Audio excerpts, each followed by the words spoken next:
Now, I got a question from a potential client the other day that maybe we at the roofing portal may be misleading the viewers, the public a little bit. And that question was, hey, do you guys actually do any work, or are you just a YouTube channel?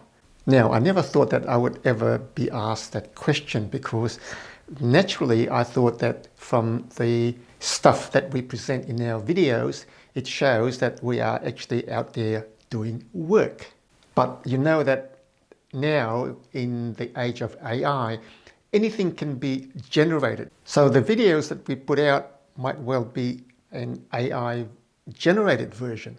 Now, I don't know of any other way that we can prove that we are real other than by just presenting some case studies of the jobs that we've done and the work that we are currently doing. So there'll be a series of videos just called case studies, and the reason for this is, I guess, to show that we are actually out there doing some work.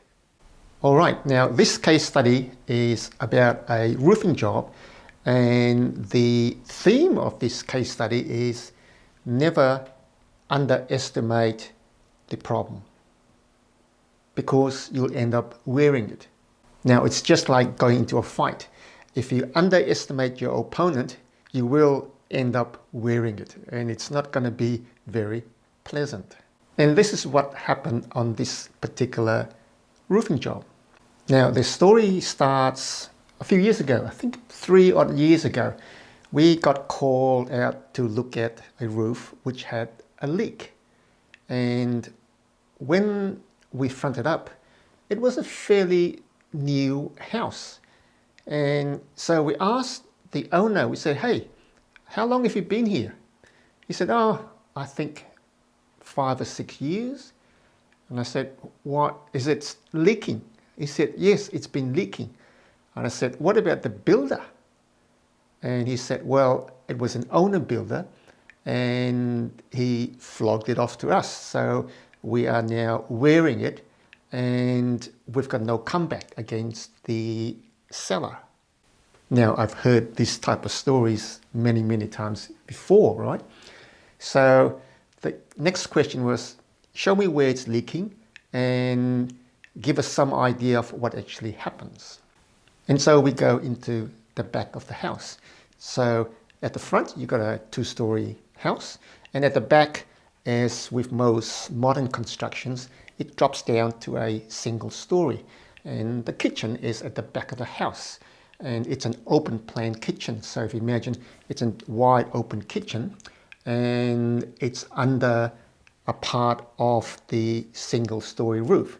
So this particular kitchen had half of it under the single story roof and the other half under the top story roof.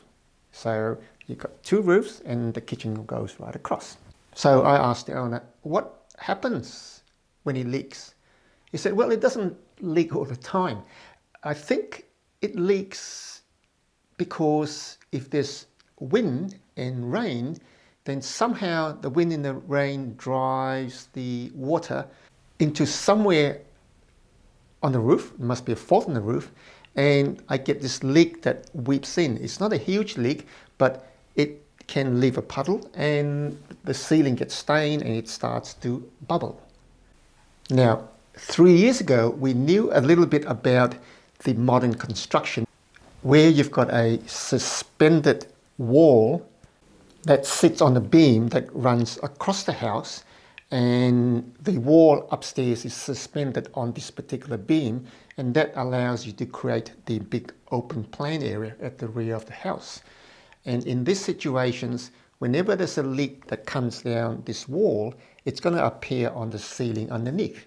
So it's usually a leak that originates somewhere along the wall. So knowing this, we get up on the roof and have a look. And we do a double take, because along the wall there were 2 apron flashings that looked like there was an old narrow apron flashing and then a big wider apron flashing put on top of the old flashing and then sealed to the wall. So we asked the owner again and we said, have you had some work done on your roof? And he said, not that I'm aware. I think the owner builder had a problem with the leaks when he first built the house. So he went up on the roof and he did some work. And now adding two and two together, it meant that the previous owner had discovered a leak along the wall, and rather than pulling the apron flashing out and trying to figure out why it was leaking, he slapped a new apron flashing on top of the old apron flashing, and fingers crossed it's not going to leak. And fingers still crossed, he sold it to someone else. And now it was still leaking. So we looked at the situation and we went, all right, it should be quite a simple repair. We are not going to take the apron out, and instead we will just simply put an overflashing on top of the apron flashing, and that would prevent any water from going into the apron flashing, which was sealed to the wall. So now it's got two flashings. So that should guarantee that there's no water going in behind the apron.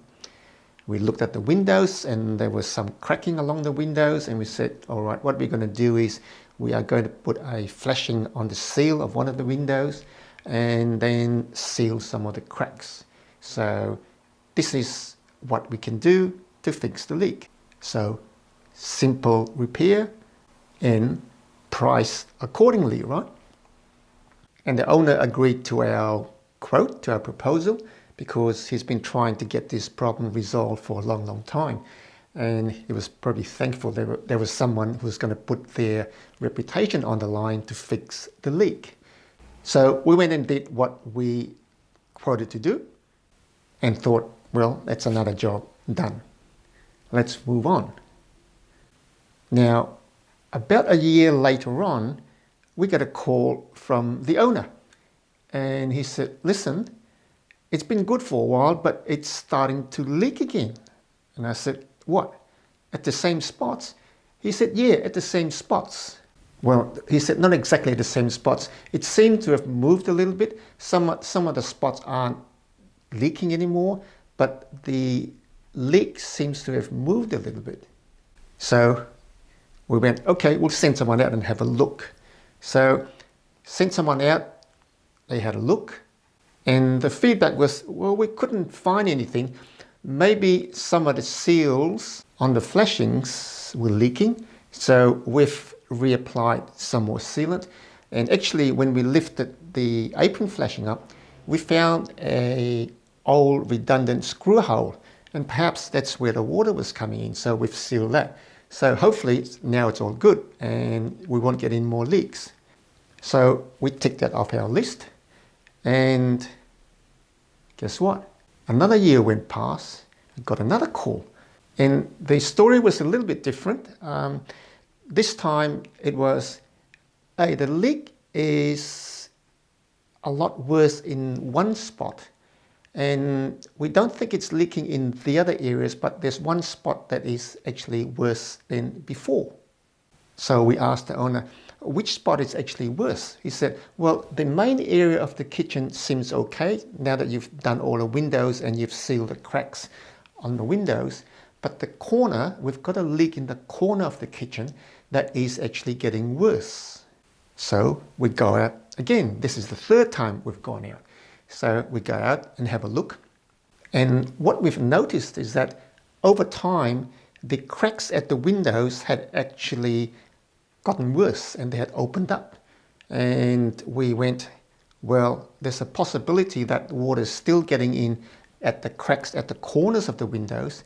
And when that water gets in through the cracks, it'll go down onto the support beam and then run along the beam and perhaps find its way to the corner of the kitchen, and that's where it's coming out, not anywhere else, at the corner of the kitchen. So there we go again. And so we cleaned up the cracks at the corners of the windows and resealed them. And we said to ourselves, that's got to be the last time we ever come back on this job. Well, no. Another 3 months onwards, we get another call. And rather apologetically, the owner said, sorry, the corner leak hasn't been fixed. And this is when we go into our scratch our heads mode, because we've virtually looked at every spot that could have caused the leak. So my guys have just run out of ideas, and they go, what do you think? Where can the leak come from? And my response to them was, well, when you're really stuck, look up. And my guys go, what do you mean? I said, well, we've looked at everything along the wall, on the roof, so there's one more possibility that's coming up from the top story roof. So we should go up to the top roof and have a look and figure out what's happening on the top roof. Well, my guys said, we're happy to try anything. So go up on the top roof, take the barge capping off, and right above the corner of the kitchen, what did they find? Well, the first thing they found was confirmation that this house was built with polystyrene walls. So the walls are clad with polystyrene, and then it is then rendered. And what happened in this case with this building, as in a lot of building construction, is that everything went out of sequence. Because what happened was that the walls were put up, the polystyrene walls were put up, and then the roof was put on, and the capping was put on. And then the renderer was asked to come back and render the walls. Now, in this situation, what does the renderer do? Well, he renders up to the bottom edge of the barge flashing. The render doesn't go in behind the barge flashing, it just goes up against the bottom of the barge flashing. So what happens is that along this gap, when water runs down the face of the barge flashing, it runs along the top of the render, and then it finds its way to the corner of the wall. And the corner of the polystyrene wall, in order to put the render on, they put a corner bead. So there's a corner bead right in the corner of the wall, and then it's rendered. Now, because it's a corner bead, it means there's a hollow section all the way down the wall where the internal corner of the corner bead is. So what happened was that when you have wind-driven rain, the water falls on the face of the barge flashing, trickles down along the top edge of the render, then it runs around, and then it finds the corner of the wall, of the polystyrene wall. And because there's a hollow section in there, water just drips down this hollow section all the way down to the first floor, and then it comes out right in the corner where the kitchen was. So ultimately, this leak at the corner of the kitchen was caused by a fault in the wall on the next roof above. So when I said look up, that was the right thing to say. Now, our mission on this particular repair job was to do the necessary repairs to stop the leak from happening. So in this case, we found the fault at the top of the wall, and what we did was we added an additional fascia that went in behind the barge capping, and the additional piece of fascia actually covered the render on the wall, so that the barge flashing now goes back onto the face of the fascia, and the fascia prevents the water from getting in onto this polystyrene wall. Now, this repair was done about 6 months ago, and we've had a bit of rain, a little bit of wind-driven rain also here in Sydney, and the owner has said, fingers crossed, it's still dry. So hopefully this is the end of this case, but you never know, right?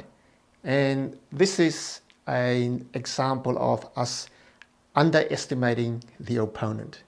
And admittedly, 3 years ago, we didn't know a lot about polystyrene clad walls, because they must be one of the worst style of wall construction around here in Australia. I don't know why they use polystyrene walls and render. It's cheap, and it's also nasty. And it makes us roofers look like real novices when it comes to trying to figure out why a polystyrene wall leaks.